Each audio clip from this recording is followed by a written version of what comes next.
ہوتا وہ کیپیسٹی نہیں ہے ان کے پاس کہ وہ ہر فنی گفتگو کو بھی کیچ کر سکیں. تو اس لیے میں بالکل مختصراً گفتگو اور بالکل جو ہے سادہ لفظوں میں انشاءاللہ گفتگو کروں گا. اب علم کے معنی میں لغت کے ہاں اصطلاحی اور لغوی معنی ایک طویل گفتگو ہے اس پہ. اسی طرح بعض نے یہ کہا کہ ہم علم کے معنی کرنے سے قاصر ہیں. وہ ایک الگ موضوع ہے انشاءاللہ. کہ کئی بھائیوں نے کہا تو پھر لفظ علم پر الگ سے پھر ایک گھنٹے کی گفتگو ہو جائے گی. لفظ علم پر صرف، اور پھر علم کی اقسام، پھر اسی طرح غیب کی بھی الگ قسمیں ہیں، اور غیب کے تو الگ معنی علماء نے بیان کیے. اس پہ تفسیر ایک طویل جو ہے نا گفتگو ہے. آج گفتگو کا جو موضوع اور منظر ہے وہ یہ ہے کہ سب سے پہلے علم الغیب کہتے کسے ہیں. لفظ علم الگ لفظ ہے اور غیب الگ لفظ ہے. علم کسی چیز کے جاننے کو علم کہتے ہیں. میں اب جو وہ تمام گھنٹے کی گفتگو تھی نا پچھلے میرے چینل پر، اس کا مفہوم میں بیان کرنے لگا ہوں. کسی چیز کے بارے میں جاننا، اس کے بارے میں معرفت حاصل کرنا اور اس کے اندر گہرائیوں تک چلے جانا، یہ علم کہلاتا ہے. اس چیز کے بارے میں آپ ایک سطح سمندر کے اوپر کھڑے ہیں تو آپ کا علم اس پر محدود ہے کہ یہ سمندر ہے اور یہ سطح اس کے اوپر والی ہے. اب یہ آپ کا علم الظنی ہے، اس کے بارے میں حقیقت نہیں ہے آپ کو معلوم. آپ اس سمندر کے اندر جاتے ہیں، اندر جا کے دیکھتے ہیں اندر کیا کیا ہے، تو آپ اس سمندر کے بارے میں آپ کو علم الحقیقی معلوم ہو گیا. یعنی آپ مکمل اس کے بارے میں جامع علم الیقین آپ رکھتے ہیں. اب تو کسی چیز کے بارے میں جاننے کو علم کہتے ہیں. اور ہر وہ چیز کے بارے میں جاننا، ہر اس چیز کا علم ہو جانا، ہر اس چیز کے بارے میں جاننا جو آپ کی نظروں سے یا عام لوگوں کی نظر سے چھپی ہوئی ہے، اس کو غیب کہیں گے. یہ میں نے سادہ لفظوں میں بیان کیا ہے. ہاں اگر کوئی اس پہ کہے گا جی علماء کی دلائل پیش کریں تو الحمدللہ میں نے کہا کہ پہلے میری گھنٹے کی ایپیسوڈ اس پر مشتمل ہے. تو یہ علم الغیب آسان لفظوں میں علم کہتے ہیں کسی چیز کی جاننے کو، اور کسی چھپی ہوئی چیز کے بارے میں جاننے کو غیب کہیں گے. تو یہ علم الغیب ہے. اور اس کی اب قرآن کریم میں اللہ تبارک تعالیٰ نے اپنے متعلق اپنی شان اور اپنی صفت خاص کا اعلان فرمایا. جا بجا بے شمار آیات کریمہ ہیں. انشاءاللہ تبارک تعالیٰ ایک الگ سی کلپ اس پہ لے آؤں گا. اللہ تبارک و تعالیٰ نے ارشاد فرمایا، اعوذ باللہ من الشیطان الرجیم، بسم اللہ الرحمن الرحیم. 7واں پارے کے آغاز میں رب تعالیٰ ارشاد فرماتا ہے، فَعِندَهُ مَفَاتِحُ الْغَيْبِ لَا يَعْلَمُهَا إِلَّا هُوَ. فَعِندَهُ مَفَاتِحُ الْغَيْبِ، اور اللہ ہی کے نزدیک ہیں، اللہ ہی کے پاس ہیں مفاتیح الغیب. لا یعلمها، اور اللہ کے سوا کوئی نہیں جانتا، الا ہو، سوائے اس کے. اب اس آیت پر جو طویل گفتگو پہلے بھی ہو چکی لیکن میں مختصراً یہاں بیان کروں گا جو ایک ہی نقطہ ہے کہ اللہ نے یہ کیوں بیان فرمایا کہ میرے پاس غیب کے خزانوں کی چابیاں ہیں. یا تو اللہ کے خزانے ہوں اور اللہ تبارک تعالیٰ اس کے تالا لگا کر رکھے اور پھر اس کو کھولے اور اس میں سے کچھ چیز معلوم کرے اور پھر اس کو بند کر دے، تو پھر تو یہ مانا جا سکتا ہے کہ اللہ تبارک تعالیٰ کو کیا چابیوں کی ضرورت ہے. اللہ کی وہ ذات ہے جو ان چیزوں سے پاک ہے، بند کرنے سے پاک ہے، کھولنے سے پاک ہے، دروازوں سے پاک ہے، لاک کرنے سے پاک ہے، لاک کھولنے سے پاک ہے. جب اللہ کی ذات خزانوں کی چابیاں بنانے سے ہی پاک ہے اور چابیاں رکھنے سے ہی پاک ہے، چابی تب رکھی جاتی ہے جب اس کی حفاظت نہ کی جا سکے، اور چابی بنائی اس لیے جاتی ہے کہ یا پھر اس چیز کو، اس خزانے کو کسی اور کے حوالے کرنا ہو. میں اس پہ آلریڈی بڑی گفتگو کی الحمدللہ، زیادہ گفتگو نہیں کروں گا، اشارہ دے کے جا رہا ہوں. چابی اس لیے ہوتی ہے بندے اپنے کے لیے نہیں ہوتی، اس لیے ہوتی ہے کہ چابی کسی خزانے کو لگاؤ یا تو چوری کرنے کا خطرہ ہو. ایک تو یہ ایک چیز یہ ہے میرا خزانہ ہے، چوری ہو جائے گا تو میں تالا لگا کے چابی رکھوں گا. دوسری چیز یہ ہے کہ میں نے اس کی وراثت کسی کو دینی ہے،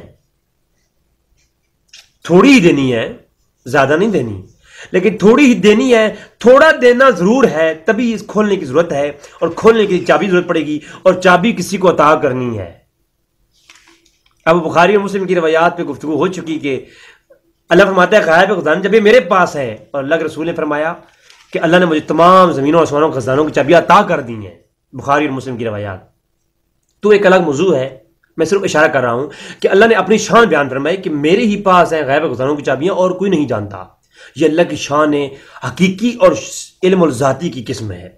اسے کہتے ہیں اللہ کا ذاتی علم. اب اس پہ آگے جا کے مثالیں دوں گا، اور انشاءاللہ تبارک تعالیٰ گفتگو ایسی ہوگی کہ آج کے ایک نئے اعتبار سے جواب طلبگار ہوں۔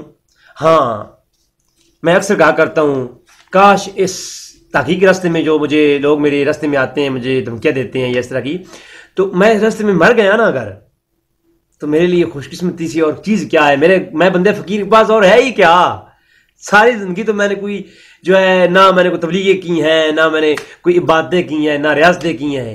اگر دین کے نام پہ اس دنیا سے چلا جاؤں اور اس دین کے نام پہ تکلیف ملتی ہے نا، تو اس کی لذت بھی اپنی ہے، اور میرے لیے کوئی پہلی بات بھی نہیں ہے۔ سب لوگ جانتے ہیں مجھے، جو سنتے ہیں مجھے، جو پرسنل طور پر جانتے ہیں، میں سن 2011 سے اس معاملے میں کئی تکلیفیں اٹھائی ہیں، تو یہ میں خوشی سمجھتا ہوں، وہ میرے لیے تکلیف نہیں ہوتی۔ تو انشاءاللہ آج بھی علمی گفتگو ہوگی، جواب علمی دیں۔ میں ہمیشہ کہا کرتا ہوں پاؤں میں بیڑیاں ڈال سکتے ہیں، قتل کرنے کی دھمکیاں دے سکتے ہیں، مگر میدان علم میں نہ خنجر اٹھے گا نہ تلوار کسی سے، یہ بازو ہمارے آزمائے ہوئے ہیں۔ تو بات ہو رہی تھی، یہ اللہ کی ذاتی صفت ہے، اور اللہ کی ذاتی صفت کے اوپر بے شمار کلام ہو سکتا ہے کہ اللہ کی بے شمار ذاتی صفات ہیں جو اللہ تبارک و تعالیٰ نے اپنے لیے ارشاد فرمائی، اور پھر اپنے انبیاء کے لیے بھی ارشاد فرمائی، اپنے بندوں کے لیے بھی بیان فرمائی۔ میں آگے طرح سے مثالیں بھی دوں گا۔ تو یہ اللہ کی ذاتی صفت ہے۔ اللہ فرماتا ہے کہ لا یعلمھا، اللہ اور کوئی نہیں جانتا، اور اسی طرح اپنی ذاتی صفت کا اقرار صرف اپنے سے نہیں کروایا، ہمیشہ اللہ اپنے توحید کا اقرار اپنے محبوب کی زبان سے ادا کرواتا رہا۔ اللہ یہ بھی کہہ سکتا تھا کہ میں ایک ہوں، میں اکیلا ہوں، میرا نہ کوئی بیٹا ہے نہ میں کسی سے جنا ہوں، خود بھی کہہ سکتا تھا، لیکن فرمایا نہیں محبوب کل تو کہہ دے هو اللہ احد، اللہ ہی کہے، کہتے محبوب تو اعلان فرما میری توحید کا۔ اسی طرح پھر یہ بھی فرمایا محبوب، پہلے انبیاء نے بتایا کہ جو کچھ پیٹوں میں ہے، سورہ آل عمران کی آیت نمبر 49 میں، اس طرف جانا نہیں چاہتا۔ حضرت عیسیٰ علیہ السلام نے بتایا کہ تمہارے پیٹوں میں کیا ہے، اور تم جو کچھ گھروں میں پکا کے رکھ کے آئے ہو اس کا علم مجھے ہے۔ تو پہلے انبیاء نے غیب کی باتوں بتائیں تو لوگوں نے خدا سمجھ لیا، ان کی شان میں غلو کیا۔ تو محبوب تو اعلان کر کہ لا عالم الغیب، میں غیب نہیں جانتا، اگر غیب جانتا ہوتا تو میں بہت سارے خیر اکٹھی کر لیتا۔ اب یہ اللہ کی ذاتی جو ہے نا صفت، رب تعالیٰ کی ذاتی صفات کا بیان ہے کہ اللہ تبارک تعالیٰ اپنی صفت ذاتی علم الغیب کو بیان کر رہا ہے محبوب کی زبان سے۔ اب اس کا ہرگز یہ تعویل نہیں ہوگی کہ حضور کو کچھ بھی عطا نہیں کیا گیا۔ پھر اس آیت کو پورا دیکھ لیں، اس آیت میں اللہ فرماتا ہے اے نبی تو کہہ دے اگر تو غیب جانتا ہوتا تو بہت ساری خیر حاصل کر لیتا۔ اب یہ آیتیں پڑھوں اور اس پہ مکمل گفتگو اور مفسرین کی رائیں پیش کروں تو بہت طویل یہ گفتگو ہوگی، یہ 5-7 گھنٹے کی گفتگو بنتی ہے، لیکن میں مختصراً اس کو سمیٹ رہا ہوں اشارہ کر کے۔ اگر یہ آیت لے لی جائے اور اس سے یہ مفہوم نکالا جائے کہ اللہ کے رسول کو کوئی علم غیب نہیں، اور یہاں پر مطلقاً نفی ہے، لا عالم الغیب، بالکل نہیں جانتا میں غیب، اور پھر آگے فرمایا کہ اگر میں غیب جانتا ہوتا تو خیر اکٹھی کر لیتا، انا اعطیناک الکوثر، کیا نبیوں کبھی خیر حاصل نہیں ہوئی؟ یا تو نبیوں کبھی خیر حاصل نہیں ہوئی، پھر تو اس بات کو اطلاق مطلقاً کیا جائے۔ اگر خیر حاصل ہوئی ہے تو پھر اس آیت کا مفہوم وہ نہیں جو عام عوام الناس اپنے عقل سے لے رہی ہے، بلکہ اس کا آیت کا مفہوم وہ ہے جو علامہ طبری نے بیان کیا ہے، جو علامہ قرطبی نے بیان کیا ہے۔ اب اس طرف جانا نہیں چاہتا، صرف بتا رہا ہوں۔ اب جو لباب التاویل کے اندر اور لباب التنزیل کے اندر، اور علامہ مزری نے اور دیگر تفسیر مزری کے اندر علامہ قاضی ثناء اللہ پانی پتی نے اور دیگر ائمہ نے جو بیان کیا ہے، حافظ ابن کثیر نے جو بیان کیے ہیں، وہ بھی آگے چل کے آج گفتگو آئے گی، حافظ ابن کثیر کو کوٹ کروں گا۔ تو یہ تھی ذاتی کی بات کہ اللہ تعالیٰ نے اپنی ذاتی صفت کا بیان فرمایا کہ میرے سوا کوئی نہیں جانتا۔ پھر دوسرا مقام آ گیا، اللہ تعالیٰ نے فرمایا کہ میں اپنے نبی کو عطا فرما دیتا ہوں۔ بے شمار آیات کریمہ ہیں، طویل گفتگو ہو سکتی ہے، میں 1-2 آیات کی میں پیش کروں گا۔ سورہ جن میں فرمایا عالم الغیب فلا یظہر علی غیبہ، سورہ جن آیت نمبر 27 اور 28، عالم الغیب فلا یظہر علی غیبہ احدا الا من ارتضی من رسول۔ نہ یہاں اطلاع الغیب کی بات ہے اور نہ یہاں پر صرف علم کی بات ہے، یہاں بات ہے عالم الغیب، اللہ عالم الغیب ہے، اور اللہ کا استثناء یہاں بیان کر رہا ہے کہ جس چیز کی پہلے نفی ہو رہی ہے اب وہ ساری پلٹ کے آئیں گی۔ عالم الغیب فلا یظہر علی غیبہ احدا الا من ارتضی من رسول۔ اب اللہ سے پہلے جو گفتگو پہلے اس پہ جو کریں، عالم الغیب فلا یظہر علی غیبہ، کہ اللہ کی شان یہ ہے، اللہ غیب کا عالم ہے، اور اس کی شان یہ نہیں کہ ہر کسی کو غیب پر مطلع کرے۔ اب یہاں تک ایک جملہ کمپلیٹ ہے۔ اب اللہ کا استثناء آیا، اب یہ اللہ کا لفظ آتا ہے، جس چیز کی پہلے نفی ہوتی ہے نا، اب وہ لوٹ کے آتی ہے۔ اب اس میں خیر طویل گفتگو نہیں کروں گا، اشارہ کر رہا ہوں۔ اب اللہ نے فرمایا میں عالم الغیب ہوں، اور میں ہر کسی کو، ہر عوام الناس میں سے ہر کسی کو غیب عطا نہیں کرتا۔ تمام مفسرین نے یہ لیا ہے، اور مفسرین کو پڑھیں، آپ یہ آیت کریمہ لکھ لیں، تمام تفسیریں اٹھا کر ان کی آیت کریمہ کی تفسیریں علماء سے پڑھیں، علامہ قرطبی کو پڑھیں، حافظ ابن کثیر کو پڑھیں جو کہ معتبر ان کے ہاں ہیں، اور اس کے علاوہ دیگر علماء، علامہ خازن کو پڑھیں، جناب امام خازن کو میں نے بات کی، جناب امام طبری کو پڑھیں، دیگر امام قاضی صلی اللہ علیہ پانی پتی کو پڑھیں، تمام ائمہ کے مفسرین کو آپ پڑھیں، ٹھیک ہے، علامہ بیضاوی ہو گئے، علامہ حقی ہو گئے، تمام علماء کو پڑھیں، آپ ان آیات کو لکھ لیں۔ سورہ آل عمران کی آیت نمبر 179، سورہ جن کی آیت نمبر 27، تو فرمایا جس چیز کی نفی کی عالم الغیب، اور پلٹ کر آئی بات، فرمایا الا من ارتضی من رسول، اللہ غیب کا عالم ہے، ہر کسی کو عطا نہیں کرتا، مگر الا من ارتضی من رسول، اپنے رسولوں کو عطا، مرتضی رسولوں کو عطا کر دیتا ہے۔ اب مرتضی رسول کون ہے، فیصلہ آپ کر لیں۔ تو اب عطا کرنا آیا تو ہمارا یہ عقیدہ ہے، اللہ کی عطا سے نبی کریم صلی اللہ علیہ وسلم علم و غیب پر مطلع ہیں۔ اب کوئی کہے جی یہ اطلاع الغیب ہے، تو اطلاع الغیب کیا ہے؟ اگر اطلاع الغیب بھی مانے تو پھر بھی آپ غیب ماننا پڑے گا، حضور کے لیے علم الغیب ماننا پڑے گا، کیونکہ علم الغیب کی اطلاع کرنا اطلاع الغیب ہے۔ غیب کا علم نبیوں کو اطلاع کرنا، اطلاع ایک وہ برتن ہے، وہ واسطہ ہے جس کے ذریعے علم الغیب ایک ہستی سے دوسری ہستی تک جاتا ہے۔ اطلاع وہ خبر ہوتی ہے، اطلاع وہ ذریعہ ہے جو آپ کو ایک آپ کی علمی چیز کو ایک جگہ سے دوسری جگہ لے کے جاتا ہے۔ تو لہٰذا اطلاع الغیب بھی مانو تو اطلاع الغیب کیا ہے؟ اطلاع الغیب یہ ہے کہ علم الغیب کی اطلاع کرنا، جی۔ اور ہمارا تو عقیدہ ہے اللہ کی عطا کے بغیر کوئی علم الغیب نہیں رکھتا، بلکہ ہمارا عقیدہ کیا ہے، ہمارے علماء نے فتوے دیے ہیں۔ ملا علی قاری رحمۃ اللہ علیہ، پرانے امام کعبہ، بہت بڑے امام گزرے، وہ آپ فرماتے ہیں شرح فقہ اکبر کے اندر، وہ کہتے ہیں جو بندہ ذاتی غیب انبیاء کے لیے مانے وہ کافر ہے، جی۔ جو یہ کہے ذاتی علم الغیب نبی کے لیے مانے وہ کون ہے؟ وہ کافر ہے۔ تو ذاتی علم غیب ہم نہیں رکھتے، کوئی عقیدہ کسی مسلمان کا نہیں ہے۔ میں اہل سنت کے منہج کی بات کر رہا ہوں، نہ بریلویوں کی، نہ دیوبندیوں کی، نہ شیعہ کی۔ تو یہ عقیدہ قرآن سے عین مطابق ہے۔ اب اس پہ کوئی کہے جی یہ کیسے ہو سکتا ہے، اللہ تعالیٰ نہیں کرتا، تو میں آپ کو یہ کہتا ہوں، مجھے بتائیں، آپ سنتے ہیں نا، اللہ فرماتا ہے انہ هو السمیع البصیر، اللہ ہی ہے جو سنتا ہے اور جانتا ہے، دیکھتا ہے۔ اب اللہ دیکھنے والا ہے، اللہ سننے والا ہے، یہ اللہ کی صفت ہے۔ اب اللہ نے مکمل اختیار کے ساتھ یہ صفت بندوں کے لیے ارشاد فرمائی، وَدِّ النَّاسُ سَمِيعًا بَصِيرًا، اور جو یہ لوگ ہیں ان کو میں نے سمیع و بصیر بنایا ہے، اور یہ اتنا کہہ کے اختیار دے دیا، جب میرے دل چاہتا ہے میں یوں دیکھتا ہوں، جب میرا دل چاہتا ہے میں اس چیز کو دیکھتا ہوں، اب میں یہ چیز نہیں دیکھنا چاہتا میں نہیں دیکھتا، اب جب میں اس چیز کو دیکھنا چاہتا ہوں، جاننا چاہتا ہوں، میں دیکھتا ہوں۔ یعنی مکمل اختیار کے ساتھ اللہ نے مجھے سماعت بھی دی ہے اور بصارت بھی دی ہے۔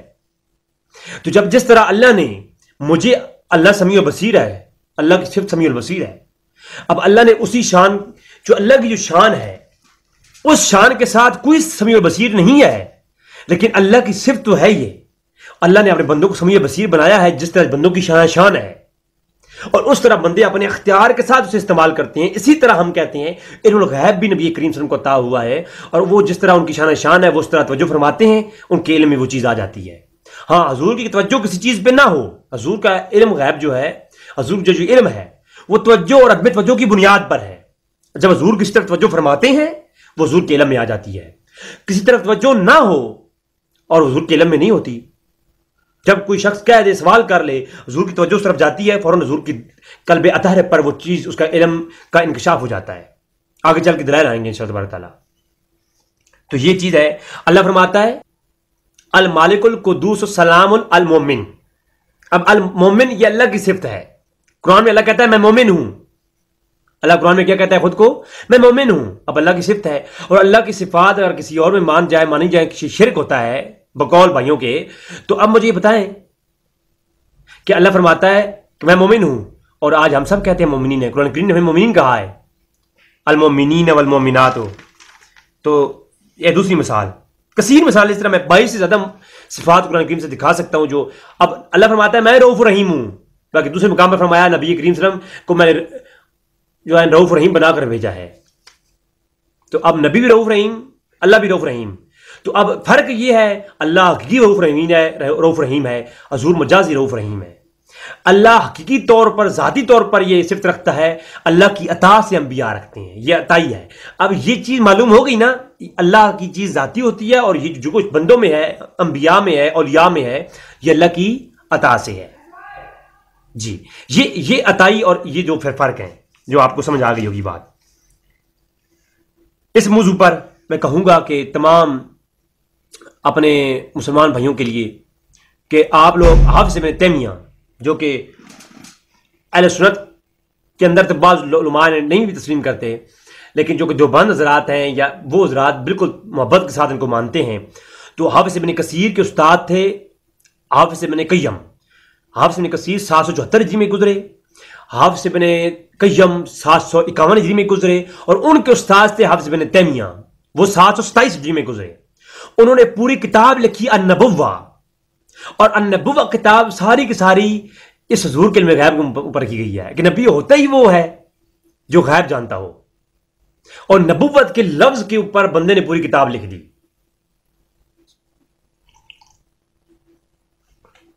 اب مجھے آپ بتائیں کہ حافظ ابن تیمیہ نے علم غیب کے اوپر پوری کتاب لکھ دی. تو یہ چیز ہے. اب ہم مجھ سے جو پوچھتے ہیں کہ جو کچھ چھپا ہے وہ غیب ہے، جو کچھ چھپا ہوا ہے وہ غیب ہے، تو نبی کریم صلی اللہ علیہ وسلم کو صرف جو قرآن کی وحی نازل ہوئی وہی علم ہے، جو اللہ کی طرف سے وحی نازل ہوئی وہی علم ہے. اس کے علاوہ اللہ تبارک تعالیٰ نے اپنے نبی کو کوئی اور علم خاص عطا نہیں فرمایا.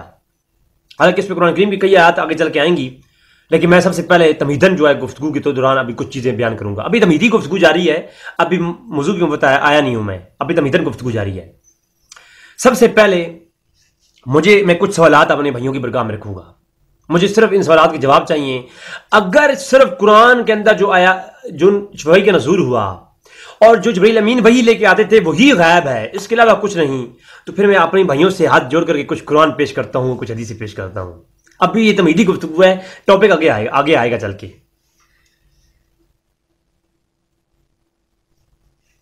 اب اللہ کی شریعت ہے کہ اللہ کا نبی جو ہوتا ہے وہ کبھی ایسا نہیں ہوتا کہ کوئی عمل اپنے آپ سے کرے، بلکہ میں تو یہ کہتا ہوں کہ اللہ کا نبی کی شان یہ ہوتی ہے، اعلان نبوت سے پہلے بھی نبی کے اندر ایسی کوئی چیز نہیں ہوتی کہ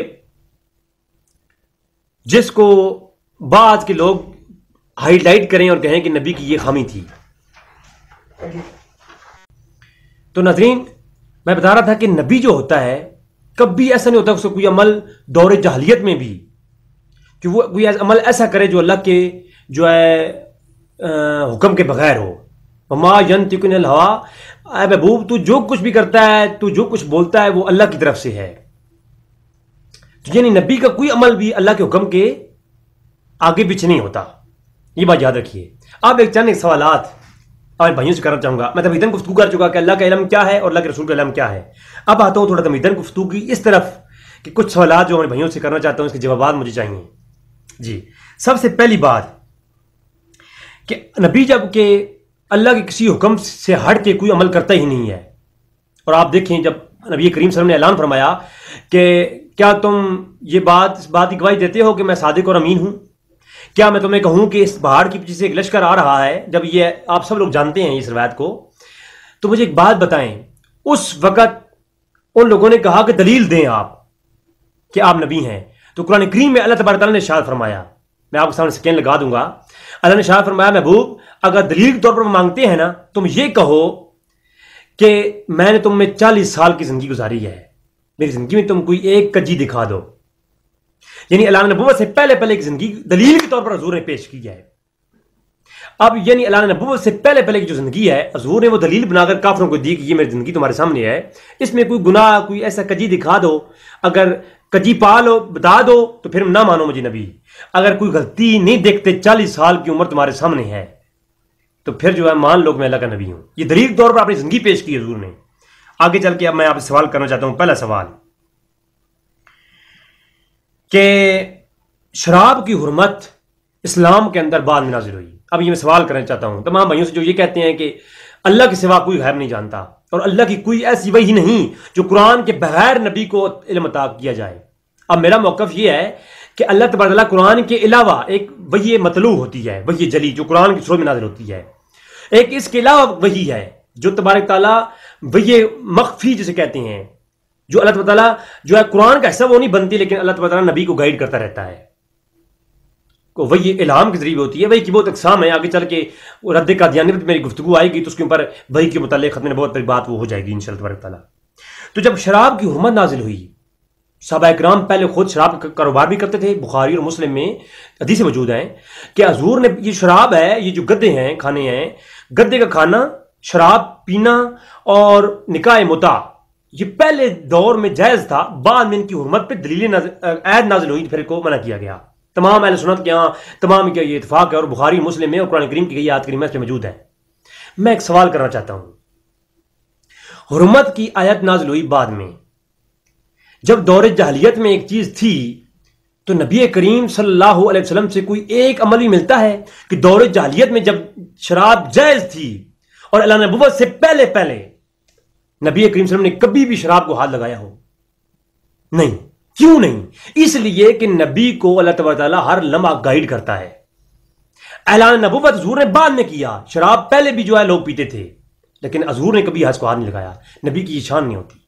حضور کے علم میں تھا کہ نبوت کے بعد اس نے حرام ہونا ہے۔ اب یہ قرآن میں تو کہیں نہیں ہے، قرآن کی آیت بعد نازل ہو رہی ہے۔ اب مجھے بتائیں بس ایک بات، وضو جو ہے کب وضو کی آیت کب نازل ہوئی؟ مدینہ دور میں۔ مدینہ دور کے اندر وضو کی آیت سورۃ مائدہ کی آیت نمبر 6 میں نازل ہوتی ہے، اور حضور وضو کب سے کر رہے ہیں؟ مکی دور سے۔ بھائی وضو کی آیت نازل ہوئی ہے قرآن میں، اللہ کا حکم وضو کرنے کا بعد میں نازل ہو رہا ہے، اور نبی تو اللہ کے حکم سے تو ہٹ کے کوئی عمل کرتا ہی نہیں ہے۔ تو جو وضو کی آیت بعد میں نازل ہوتی ہے، حضور وضو مکہ میں کرتے ہیں، مدینہ میں 13 سال کے بعد آیت نازل ہوتی ہے۔ وہ حضور جو پہلے عمل کر رہے ہیں وضو کرنے کا، وہ کس آیت پر عمل کر رہے ہیں ذرا مجھے بتا دیجئے، کیونکہ نبی کا جو عمل ہوتا ہے وہ کبھی ایسا نہیں کہ فَاغْسِلُوا وُجُوهَكُمْ وَأَيْدِيَكُمْ إِلَى الْمَرَافِقِ، کہ تم اپنے جب وضو کرنے لگو تو اپنے ہاتھوں کو دھو لو، اپنے چہروں کو دھو لو۔ سورۃ مائدہ کی آیت 6 جب یہ نازل ہوئی۔ اب یہ آیت نازل کب ہوئی؟ یہ آیت نازل ہوتی ہے 6 ہجری میں، وضو کا حکم نازل ہوا، اور حضور 13 سال قبل مکہ میں وضو کرتے ہیں۔ اب یہ حکم بعد میں آتا ہے، حضور عمل پہلے کرتے ہیں۔ یہ علم کہاں سے آ رہا ہے؟ یہ وہ علم ہے جسے علم الغیب کہتے ہیں، اور اللہ تبارک تعالیٰ آیت عوام کے لیے نازل ہوئی، جو ہے آیت امت کے لیے نازل ہوئی ہے۔ آیت قرآن کی صورت میں پوری امت کی ترتیب اور اس کی تربیت کرتی ہے۔ قرآن پوری امت کی تربیت کرتا ہے، جبکہ اللہ تبارک تعالیٰ نبی کی تربیت پہلے سے کرتا ہے، اور یہ علم الغیب ہے۔ یہ وہ علم ہے غیب کا، آگے چل کے قرآن کی حدیثیں اور قرآن اور حدیث آئے گا اس موضوع پر۔ صرف میں آپ سے سوالات کر رہا ہوں، سمجھانا چاہ رہا ہوں موضوع کو، تاکہ آپ سمجھ جائیں کہ حقیقت کیا ہے قرآن اور حدیث کی۔ پھر مجھے ایک بات بتائیں، یہ نماز فرض کب ہوئی؟ معراج کی رات۔ بخاری شریف کتاب الصلاۃ کے اندر جب حضور معراج پہ گئے تو نماز فرض تب ہوئی۔ معراج کی رات نماز فرض ہوتی ہے، یہ اس کا بھی میں بتا دیتا ہوں کس ہجری میں۔ یہ اعلان نبوت کے بعد جو ہے مدنی دور کے اندر، یہ جو بعد میں جو معراج کی رات حضور پر جو ہے نا یہ ہے، اور حضور نماز 13 سال پہلے اعلان نبوت کے فوراً بعد حضور نے نماز پڑھنا شروع کی۔ مجھے ہاتھ جوڑ کے عرض کرتا ہوں، ٹھیک ہے، نماز فرض ہوتی ہے بعد میں، اور حضور پہلے جو ہے مکہ کے اندر سین کعبہ میں کھڑے ہو کر نماز پڑھتے ہیں۔ یہ کس آیت پہ عمل کر رہے ہیں؟ صرف جو قرآن میں نازل ہوا وہی حضور کو علم ہے، اس کے علاوہ نہیں۔ تو مجھے اس کا جواب دیجیے، خدا کے لیے اہل سنت کے منہج کو اپنائیے۔ نہ کہ اپنے من گھڑت ایک آیت پڑھ لی بس ہم تو حافظ القرآن ہیں، ہم تو علامہ ہیں. لہذا اس طرح توجہ کیجیے. اس پر کافی جو ہے نا صحیح بخاری کے اندر حدیث نمبر 3014 ہے، جلد نمبر 3. آقا سین کعبہ میں نماز پڑھ رہے تھے جب کافروں نے اوپر بوجھ رکھ دیا.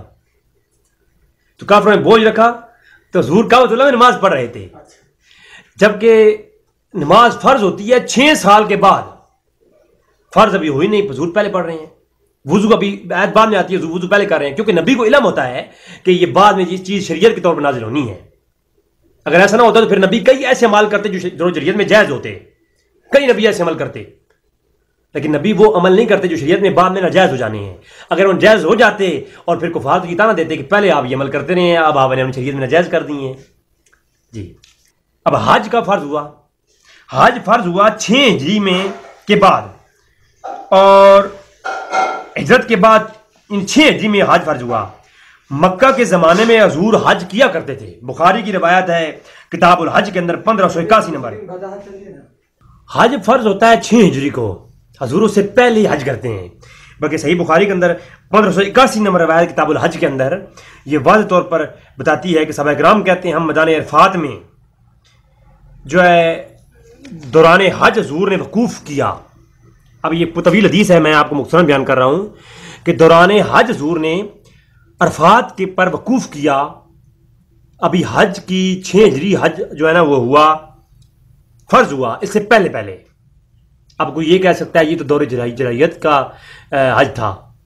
دور جاہلیت میں بھی لوگ حج کرتے تھے نا، تو کوئی یہ کہہ سکتا ہے یہ دور جاہلیت کا حج تھا. تو ارے دور جاہلیت میں جو وقوف تھا وہ تو مزدلفہ میں ہوا کرتا تھا، وہ میدان عرفات میں وقوف ہوا نہیں کرتا تھا. دور جاہلیت کا وقوف حج جو تھا وہ عرفات نہیں تھا، مزدلفہ تھا. تو حضور جو وقوف عرفات کرتے ہیں حج کے دوران، وہ بھی حج کی آیات اور حج کا فرض ہونے سے پہلے، تو وہ حضور یہ یعنی حضور کے علم کی شان ہے کہ ابھی آیات نازل نہیں ہوئی، ابھی شریعت بن کے وہ اتری نہیں ہے. حضور کے علم اللہ تعالیٰ نے پہلے ہی یہ عطا فرما رکھا ہے کہ نبی آپ وقوف عرفات کریں، کیونکہ بعد میں یہ شریعت بن کر کے آپ کی امت کے اندر راج ہوگا. تو شریعت جو ہے وہ امت کے لیے ہوتی ہے، اور یہ آیات جو قرآن نازل ہوا یہ امت کے لیے ہے. بے شک یہ حضور کا علم ہے، اس کے اندر بھی حضور کا وقتاً فوقتاً آیات نازل ہوتی گئی، حضور کا علم میں اضافہ ہوتا گیا. اہل سنت کا یہی عقیدہ ہے کہ قرآن نازل ہوتا رہا حتیٰ کہ جب یہ آیات نازل ہوئی کہ وَعَلَّمَكَ مَا لَمْ تَكُنْ تَعْلَمْ وَكَانَ فَضْلُ اللَّهِ عَلَيْكَ عَظِيمًا، تو حضور پر تمام علوم جو ہے حضور کو عطا کر دیے گئے. وہ بھی حق ہے، لیکن میں یہ کہتا ہوں کہ ابھی شریعت نازل نہیں بھی ہوئی، حضور کو اس کا پہلے جو ہے علم ہے. ایسا ہو نبی کی یہ شان ہوتی ہے، نبی کا یہ مقام ہوتا ہے. ایسے نہیں کہ نبی پہلے زمانے میں دور جاہلیت کے کاموں کو اپنا لے اور بعد میں جب نبوت عطا ہو اور نبوت کا اعلان کرے. نبوت تو پہلے کی ہوتی ہے نا، اعلان کرنا ہوتا ہے. تو جب نبی اعلان کرے نبوت کا اور پھر وہ دور جاہلیت کے نظام کو ترک کرے، ایسا نہیں ہوتا. نبی ہوتا ہی ہو جو پیدائشی پیدا ہو تو وہ سراپا شریعت ہو. جی تو 15 سال فرض حج ہونے سے 15 سال پہلے حضور جو ہے وہ وقوف عرفات کرتے ہیں، اور وقوف عرفات کا جو شرعی حکم ہے وہ بعد میں نازل ہوتا ہے. تو مجھے اس بارے میں سمجھائیں نا، کون سی آیات پر نبی عمل کر رہا ہے، کون سے احکام جو نازل حضور پہ ہوئی ہیں اس پہ نبی عمل کر رہا ہے. ابھی اللہ نے نبوت کیا ہے، ابھی قرآن کی آیات نازل نہیں، ابھی فرائض ہونا وجوب ہونا لازم نہیں آیا، ابھی نبی عمل کر رہا ہے، اس کا کوئی ثبوت ہے نہیں. تو کیا نبی اللہ کے حکم کے بغیر کسی چیز پہ عمل کر سکتا ہے؟ کبھی نہیں کر سکتا. نبی اللہ کی اطاعت کرتا ہے ہر لمحہ ہر گھڑی، اور خصوصاً اعلان نبوت کے بعد. اچھا پھر پوری دنیا کا اتفاق ہے، بیت المقدس پہلا جو قبلہ ہے، پھر اس پہ پوری تمام امت کا اس پہ اتفاق ہے کہ پہلا جو قبلہ تھا وہ بیت المقدس تھا. پھر جب سورہ بقرہ کی آیت نمبر 144 نازل ہوئی، قد نرا تقلب وجهك في السماء ولنولینک قبلۃ ترضیٰ، جب وَلَنُوَلِّيَنَّكَ قِبْلَةً تَرْضَاهَا جب یہ آیت نازل ہوئی تب پہلے قبلے سے ہٹا کر کے دوسرے قبلے کی طرف حضور کی رضا پر یہ تعویل قبلہ ہوئی، قبلے کو چینج کیا گیا، بیت المقدس کی طرف سے رخ ہٹا کر کے حضور نے کعبۃ اللہ کی طرف کیا. یہ پہلی آیات نازل ہوئی. تو میں یہ کہتا ہوں بڑی محبت کے ساتھ کہ بخاری شریف کتاب الصلاۃ میں 390 نمبر روایت ہے کہ ہجرت مدینہ کے بعد 16 ماہ تک بیت المقدس کی طرف حضور منہ کر کے نماز پڑھتے رہے. تو ناظرین ابھی آپ خود دیکھیں کہ کعبۃ اللہ جو قبلہ بنا ہے اس سے پہلے بیت المقدس کی طرف جو ہے رخ کر کے نماز پڑھنا یہ کس جگہ کا حکم ہے؟ کون سی آیت میں یہ حکم نازل ہوا تھا کہ حضور پہلا قبلہ جو نماز کے لیے حضور نے منتخب کیا وہ کون سی آیت پر عمل تھا؟ مجھے بتائیں نا. 16 ماہ جو حضور بیت المقدس کی طرف منہ کر کے قبلہ بنا کر کے نماز پڑھتے رہے ہیں، قرآن میں آیت ہے نہیں. قرآن میں صرف ایک ہی قبلے کے متعلق آیت ہے کہ بیت المقدس کی طرف سے رخ ہٹائیں اور ادھر اپنی تیری رضا یہ ہے تو قبلہ چینج کر دیتے ہیں. تو نبی کی رضا کے اوپر یہ قبلہ چینج کیا گیا، لیکن پہلے جو قبلہ تھا وہ کسی شریعت میں کسی جگہ پہ وہ اس کا حکم نہیں آیا. تو نماز فرض ہونے کے بعد بھی بیت المقدس کی طرف منہ کر کے نماز کا پڑھنا کس آیت کے اوپر نبی کا عمل تھا؟ یہ حضور کا وہ علم ہے جو اللہ تبارک تعالیٰ ڈائریکٹ اپنے نبی کو عطا فرماتا ہے. اس پہ کافی کلام کیا جا سکتا ہے. میں تمہیں یہ چیزیں آپ کو پیش کی تاکہ آپ کے ذہن میں یہ بات بیٹھ جائے کہ اسی طرح کے اور یہ ایک علوم ہے اللہ تبارک تعالیٰ جو نبیوں کو عطا فرماتا ہے جو شریعت کا حصہ نہیں ہوتے، لیکن ہر چیز کا علم نبی کو عطا کر دیتا ہے اللہ تبارک تعالیٰ. ابھی کمال کا شریعت میں نزول کا ان کا ہونا بعد میں آتا ہے، نبی خود بخود پر اس میں عمل کرتا ہے. یہ کیسے ممکن ہے؟ جی آتے ہیں اپنے ٹاپک کی طرف. اب آتے ہیں دلائل کی طرف. سب سے پہلے میں نے آپ کو بتایا کہ اللہ کا ذاتی علم ہے، اور مولا علی قاری نے فتویٰ دیا کہ جو اللہ کے ذاتی علم کہ جیسا کسی اور کے لیے علم مانے وہ کافر ہے. ٹھیک ہے، اللہ کی عطا سے نبی غیب جانتے ہیں، یہ عقیدہ رکھنا ہے اور یہی عقیدہ ہمارے اسلاف کا رہا ہے اور یہی ہے. تو سب سے پہلے آپ کے سامنے پیش کرتا ہوں، اس کے اندر یہ اعلان ہوا وَلَا يُحِيطُونَ بِشَيْءٍ مِّنْ عِلْمِهِ إِلَّا بِمَا شَاءَ.